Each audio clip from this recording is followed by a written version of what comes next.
was a very happy day for the education sector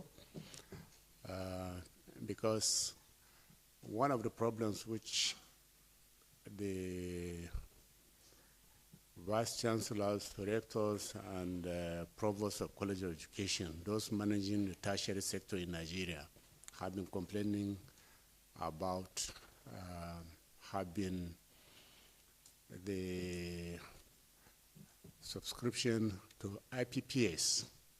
You know what IPPIS does? And which has made recruitment and many other activities of the university relating to personnel very, very difficult. Now today, today's council, it has been decided, the president has directed that vice chancellor should no longer or have been taken out of that service. So this is a very, very important development for the vice chancellor that will allow for efficient management of the universities and tertiary education, generally speaking. And then secondly, which is connected to that, before now, when the tertiary education institutions want to make recruitment, they have to run to the office of the head of service, you know, for waiver, for approval, for all that sort of thing. Today too, the council, through the directive of the president, has exempted them from that, they will have nothing to do, they don't have to go to the office of the head of service, because it is actually not in their line of supervision. So that too, that has been a big bottleneck in management of staff in the universities, where they have to apply to that office whenever there are vacancies, and have built up a lot of vacancies in the universities and polytechnics, and that level of service, waiting sometimes for years, for months. And so from this, at today's meeting, that requirement has been removed. So they will only be guided by what their law prescribes. And then, of course, there are other levels of supervision. The NUC at the Federal Ministry of Education is there.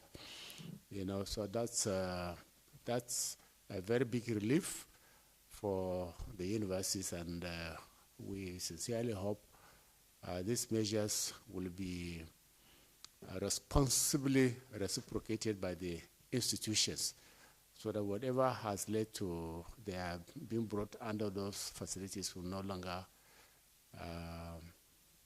arise. So basically, this is what has happened as it affects education. Of course, there were some other approvals for developments in construction of Senate building in the University of Nigeria, and then approval of some money for NECO to run its forthcoming exams in a very efficient manner. The council has given them that green light. So basically, these are the things which have happened relating to education. Thank you. IPPIS, the decision will be with immediate effect, not any further deliberation or whatever it is. And then secondly, what was the motivation?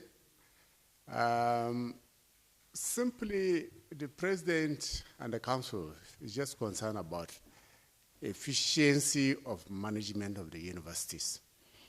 And so it has nothing to do with integrity or options of platforms. Simply, the president cannot understand why vice chancellors should be leaving their duty post and be running to Abuja to get staff enlisted on IPPIS when they get recruited. And the basic concern is that universities are governed by laws, and those laws give them autonomy in certain respects, and most respects actually, apart from one or two things. And the IPPIS has been sort of eroded that autonomy granted to the universities under the Act. So the president thinks there's no reason why vice chancellors should leave their duty post and be coming to take so much time, chasing issues about IPPIS. Now, whether those platforms should have been allowed to operate, I mean, that's just dragging the issue. If you say allow them to operate, which one are you now going to operate? So it still comes down to the same problem of efficient management of any system. And that's basically why it drew the attention of the president, and he simply said, look, the university should be permitted to run their affairs like any other university in the rest of the world. And the IPPIS was a serious obstacle to that. And, connected to the IPPIS is the authority that the head of service has to grant for a waiver, for recruitment. But they are all connected, because it means if you have to go to the head of service, they interface with the managers of IPPIS and that sort of thing. And so it was simply dragging efficiency and autonomy of the institutions. So these are the basic reasons why that decision was taken. And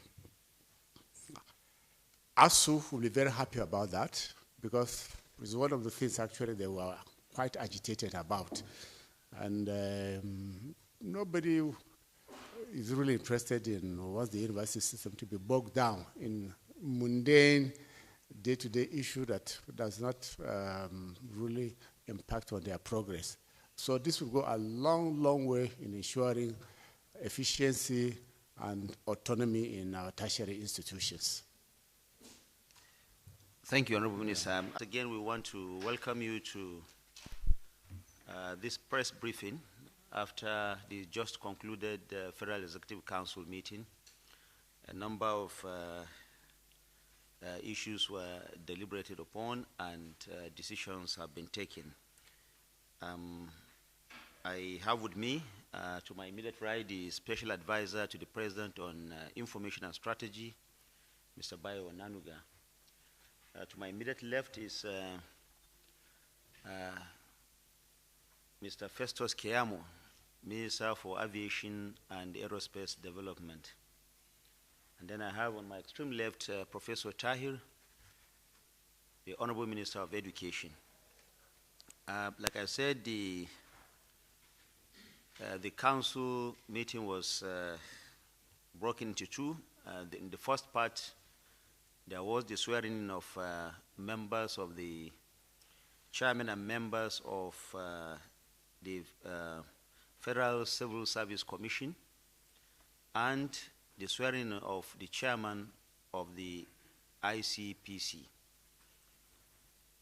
A number of issues have been discussed, and I want to first bring in Mr. Festus Keyamo to tell us about certain memos that he presented and the deliberations therefrom.